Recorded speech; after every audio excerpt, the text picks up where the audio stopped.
Welcome to DSSB exam window. Question number 46. A sells 2 pens, one at a loss of 20% and one at a profit of 20%. What is the total profit and loss for the seller if the sales price of the pen is rupees 600? मतलब दोनों pen का sales price क्या हो गया? Total SP हो गया 1200। अच्छा, जब भी ऐसा क्वेश्चन हो, एक को लॉस पर बेचा जा रहा है, एक को प्रॉफिट पर, और दोनों वैल्यू सेम है, तो नेट हमेशा लॉस ही होता है। और वो कितना होता है? नेट हमेशा कितना होगा? लॉस होगा। और वो कितना होता है? 20 इंटू 20% बाय 100 टू द 4% का लॉस होगा। इसका मतलब जब हमने 1200 में सामान बेचा तो 4% का लॉस हो गया, तो ये है 96%। 96% इज इक्वल टू 1200। और हमसे पूछा है what is the total profit या लॉस। तो लॉस है, ये तो हमें पक्का पता है। इसका मतलब आंसर ये या तो ये होगा या ये होगा।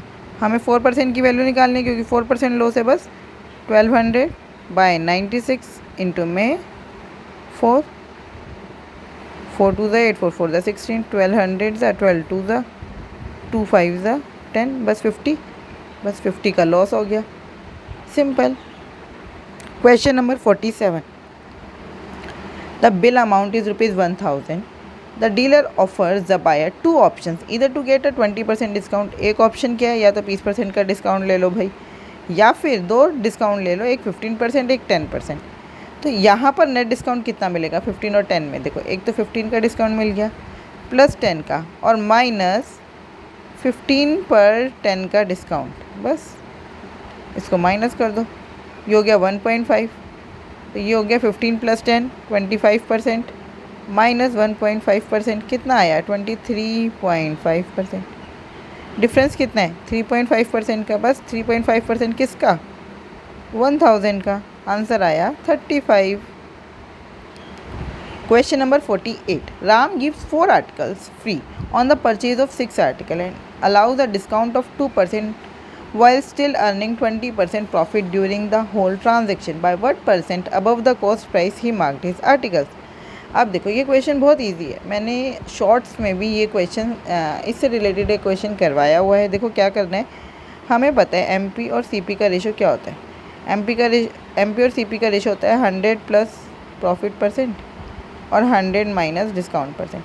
लेकिन ये तो सिंपल है, जब जितनी आर्टिकल्स खरीद रहे हैं उतनी ही बेच रहे हैं। लेकिन यहाँ पे क्या है, 4 आर्टिकल्स फ्री दे रहे हैं, तो यहाँ पे डिवाइड करना होता है आर्टिकल्स परचेज से। आर्टिकल परचेज्ड, और यहाँ पर टोटल आर्टिकल्स हमारे पास से कितनी गई, टोटल आर्टिकल्स मतलब शॉपकीपर के पास से कितने गई। बस एमपी और सीपी का रेशियो निकाल दो। प्रॉफिट कितना है? 20%, तो 100 प्लस 20 120। और आर्टिकल्स कितने परचेज़ करें हैं? 6 आर्टिकल परचेज़ करें। रेशो सीपी कितना है? 100 माइनस डिस्काउंट परसेंट, डिस्काउंट है 2%, 100 माइनस 2 कितना हो गया? 98। और टोटल आर्टिकल्स कितने हैं? 4 आर्टिकल्स फ्री दे दिया, हमारे पास से कितने गए? 10।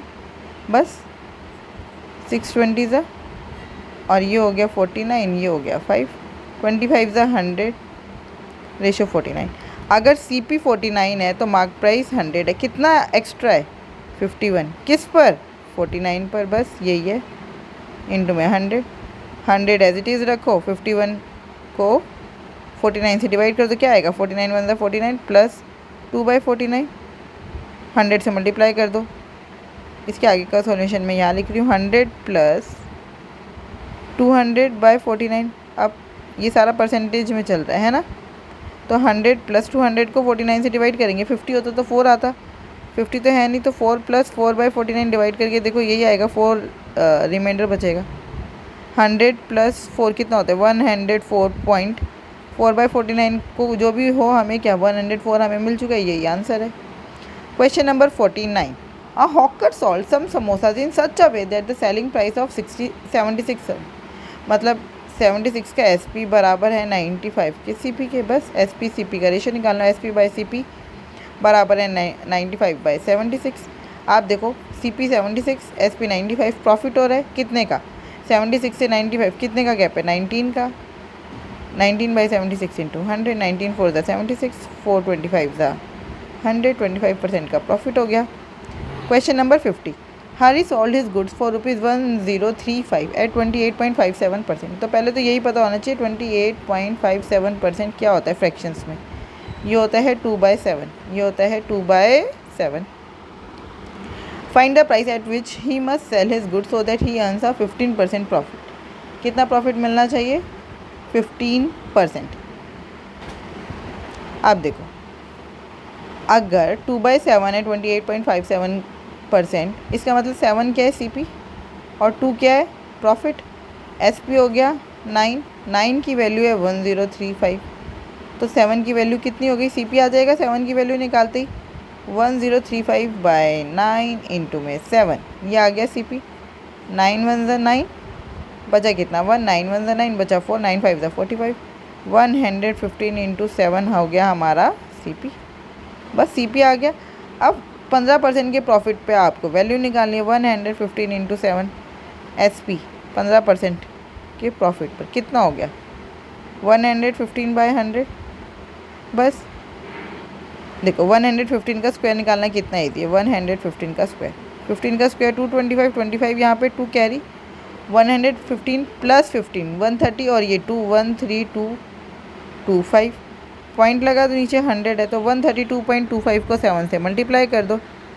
7 5 ज़ा 35, 7 2 ज़ा 14, 15 7 2 ज़ा 14 और 3 17 का 1, 7 2 ज़ा 14, 15 का 1, 5 7 3 ज़ा 21, 22 का 2, 7 1 ज़ा 7 और 2 9, 925.75, 925.75 is the right answer. Question number 51.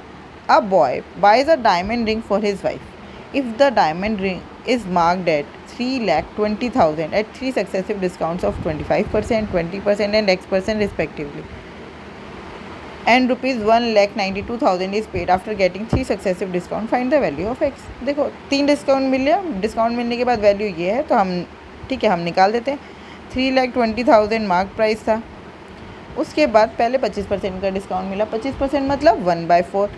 अगर 4 में से 1 का डिस्काउंट मिल रहा है तो हम पे कितना कर रहे हैं? 3/4। अब इस वैल्यू पर फिर से 20% का डिस्काउंट मिल गया, 20% मतलब 1/5।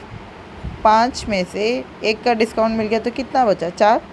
इतनी वैल्यू पे कर रहे हैं। फिर इस पूरे पे फिर से X% का डिस्काउंट मिल गया, X% का डिस्काउंट का मतलब है हम पे कितना कर रहे हैं? 100 माइनस X/100, है ना। 4 से 4 कट गया, और इक्वल्स टू कितना है? 1,92,000। ये 3 0 से 3 0 कैंसिल, है ना। 1 0 से ये 1 0 कैंसिल।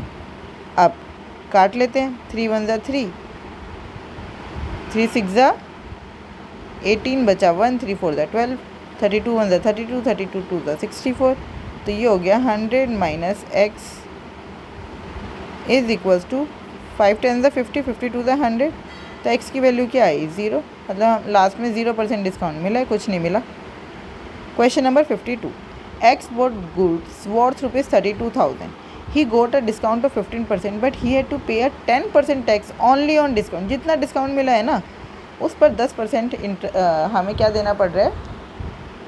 10% हमें टैक्स देना पड़ रहा है। तो 32,000 का 15% कितना होगा? देखो 32,000 का 10% 3,200, फिर इसका और 5% 1,600, मतलब इसका आधा और कर दो, कितना हो गया? 4,800 डिस्काउंट मिल गया। फिर इस पर 4,800 का 10% टैक्स देना पड़ेगा, 480 हो गया। बस 32480 माइनस 4800, 0 और 8, लास्ट में 2 डिजिट हमारे 80 हैं, जिसमें भी 80 है वही आंसर है, यही आंसर है। आगे माइनस ही नहीं करेंगे, वैसे आप करके भी देख सकते हो। 14 minus 8 6, 31 minus 4 27, 27,680 is the right answer. Question number 53. A fruit seller sold fruit in such a way that at the cost of 10 fruits bought by him, he would be able to sell 8 fruits at profit and loss, मतलब at no profit and loss. उसने बोला, क्या बोल रहा है वो, कि 10 का CP, 10 का CP 8 के SP के बराबर है। जितने में उसने 10 खरीदे हैं उतने में उसने 8 बेच दिए, यही बोल रहा है क्वेश्चन में, ठीक है ना।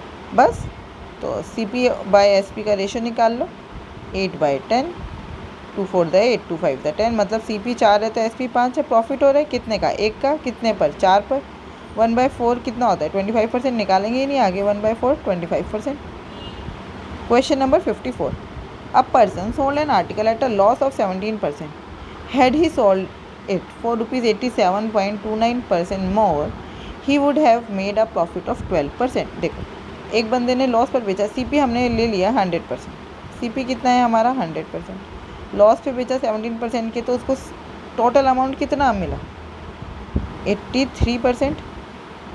अब उन्होंने बोला अगर 83% पे वो 87.29 और ज़्यादा में बेचता तो उसको 12% का प्रॉफिट हो जाता।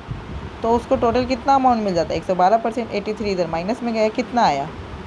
87.29 इज इक्वल्स टू 29%, राइट। अब उन्होंने बोला at what price he should have sold to make it a profit of 25%। 25% का क्या मतलब है? अगर 25% प्रॉफिट पे बेच रहे हैं तो सेलिंग प्राइस कितना होगा? 125%। बस, तो 125% की वैल्यू निकालनी है। 29% की वैल्यू दे रखी है हमें। 29% इज़ 87.29, तो 125% इज़ 87.29 by 29 इंटू में 125। 29 3 ज़ा 87, पॉइंट ना जाने की 0, 29 1 ज़ा 29। 125 को 3.01 से मल्टीप्लाई कर दो। 125 3 ज़ा 375 और 125 1 ज़ा 125, एक के बाद पॉइंट लगा दो, प्लस 1.25, ऐसे हो गया। तो 376.25 इज़ द राइट आंसर। अब इसको अलग से पूरा 301 से मल्टीप्लाई करके फिर एक के बाद पॉइंट मत लगा देना। इसको हमने ऐसे सॉल्व कर दिया, 3 प्लस 0.01 इंटू में 125, ठीक है, ऐसे सॉल्व कर दिया। पहले 125 को 3 से, फिर 125 को इससे, और उन दोनों को ऐड कर दिया। Question number 55. If the article is sold at 9/10 of its normal selling price there will be a profit of 10%। मतलब देखो, नॉर्मल सेलिंग प्राइस है 10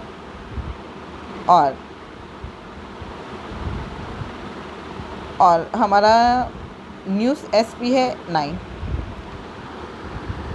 है ना। 9/10 का 9/10 9 होगा। 9 पर बेचने पर मुझे प्रॉफिट हो रहा है 20 का, 120% हो गया। 120% हो गया 9। अगर CP 100% है तो 20% का प्रॉफिट का क्या मतलब है? हमें 120% वैल्यू मिल रही है। 120% 9 को रिप्रेजेंट कर रहा है, तो 10 किसको रिप्रेजेंट करेगा ये पूछा उन्होंने। बस 9 इज़ 120%, तो 10 की वैल्यू आ गई 120/9 इंटू में 10%। 3 3 ज़ा 9, 3 4 ज़ा 12, 40/400/3% कर लो डिवाइड। 3 1 ज़ा 3, 3 3 ज़ा 9, 3 3 ज़ा 9, 133.33%। बस, तो कितने का प्रॉफिट हो रहा है? 33.33% का।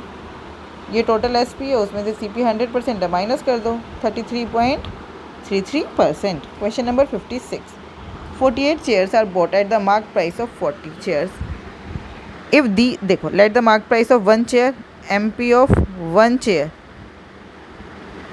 is equals to 100. तो मार्क प्राइस ऑफ 48 चेयर 4800 और मार्क प्राइस ऑफ 40 चेयर 4000। अब ये जो व्यक्ति था इसने 48 चेयर 40 चेयर के मार्क प्राइस पे ख़रीद ली और बेचा क्या? लेकिन उसने जब उसने बेचा तो उसने 48 चेयर को 2% के डिस्काउंट पर बेच दिया। तो इसके लिए CP कितना हो गया ये, और सेलिंग प्राइस कितना हो गया 4800 का 98%, 2% का डिस्काउंट दे दिया ना। 48 इंटू 98 कैसे मल्टीप्लाई करोगे? 48 इंटू 100 माइनस 2, 4800 माइनस 96।